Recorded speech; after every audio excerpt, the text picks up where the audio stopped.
Hey everybody, I'm Elise Wong, and today I'd like to share with you a time-lapse video along with commentary on how I painted this sunbird.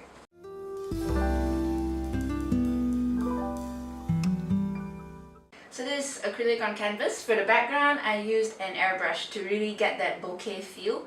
Around here, just to give it a depth of field, so it kind of blurs it out a little.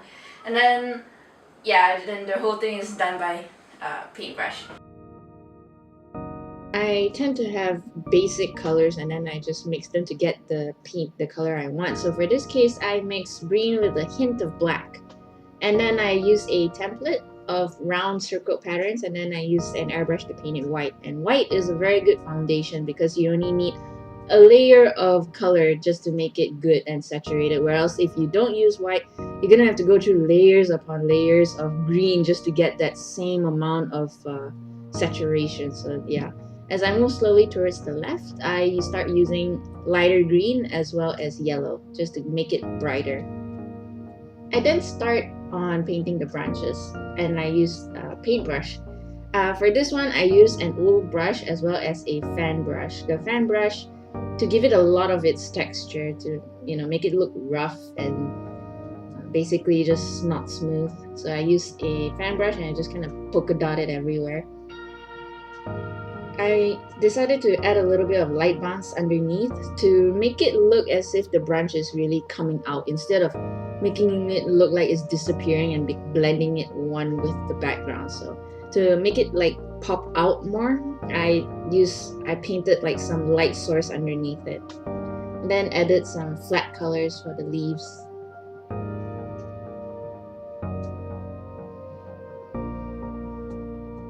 I also added some red. I think this is a flower of a silk tree. So yeah, it's it has a lot of strands. So just kind of like use a brush and just kind of like draw hair-like redness on it.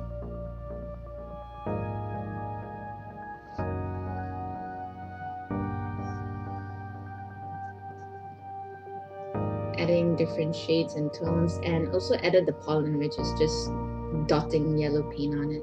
For the leaves, I add in some lighter color, and then I use another brush to feather out the paint so it does not look very harsh. That it kind of helps with the blending. So I just put some wet paint on it, and I used a different brush to feather the paint.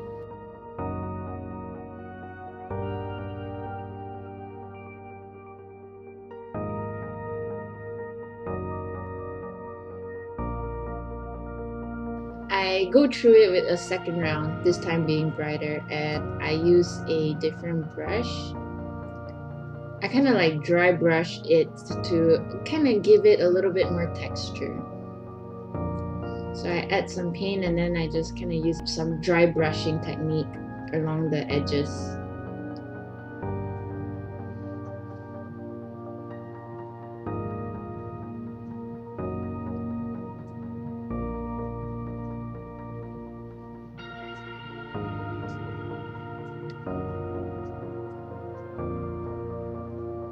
I'm adding some white. The white is to outline a little bit of the highlight. It also helps bring it out of the background. Because if I don't do it, then it looks like it's kind of like blending and disappearing into the background. It does not look very poppy. It doesn't pop out. White is a good foundation.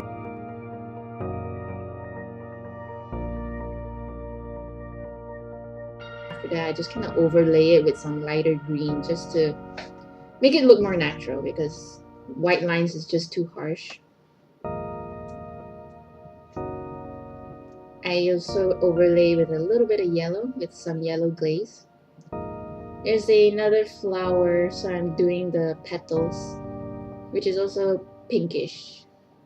I'm doing the same technique where I am dry brushing the edges to give it some texture, because if it's all very nice and smooth, I think it wouldn't look as natural.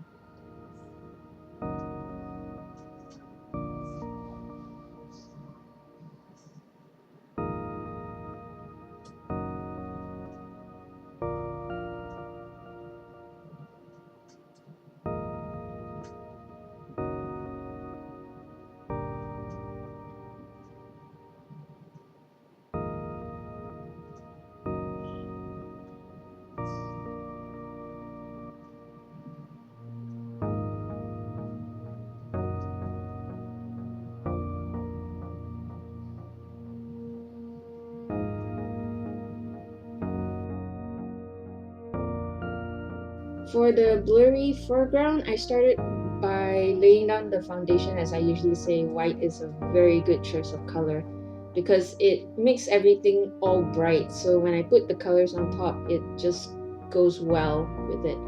So after laying the white, then I put in the lighter green, and then I start kind of like shaping it with darker and darker colors. For the bird, I started with the legs first. Because it's very simple, it's just black, and I just highlighted with a little bit of white. Then I moved on to the belly, which the belly is going to be bright yellow.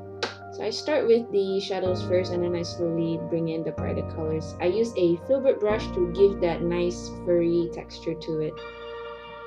Then I add in the highlights.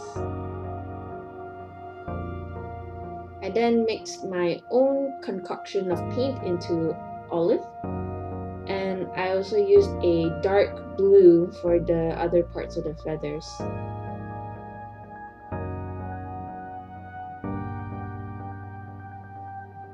It's quite difficult to see because this particular blue is quite glossy, so it's very reflective on the light, so sorry if you can't really see clearly as to what I'm doing. I outlined the feathers using the olive colors.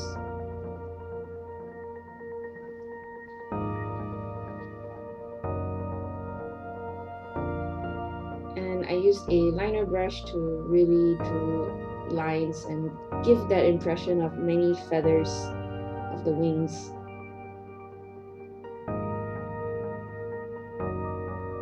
Because the olive was not dark enough, I had to go through with a filbert brush some blacks to give it a little bit of that shadow, more depth to the fur, to the feathers.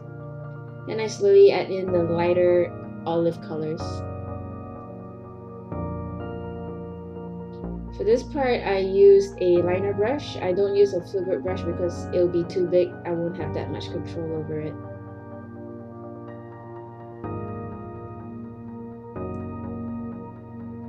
For the eyes, it's going to be beady oil spot eyes.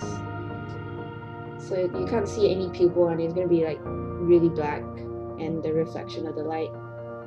For the chest piece, for the most part, it's all black. You can only see details when the sun is shining on it, so you can see some iridescent parts of the feathers. It is very shiny and it's very iridescent and very beautiful. It almost looks like jewels. So at a certain light it looks blue, and then at a certain light it looks purple. And for the most part, the rest is all concealed in shadows. Because the bird feeds on nectar, it'll have a lot of pollen around its beak.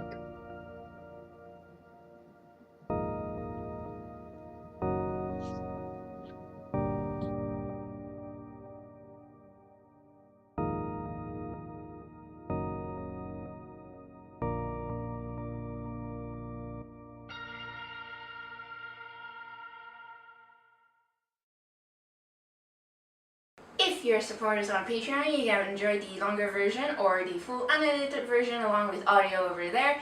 It would mean a lot if you guys help support me. I really want to upgrade some equipment to really dish out better videos for you guys. Thanks for watching, guys. See you in the next video. Ciao.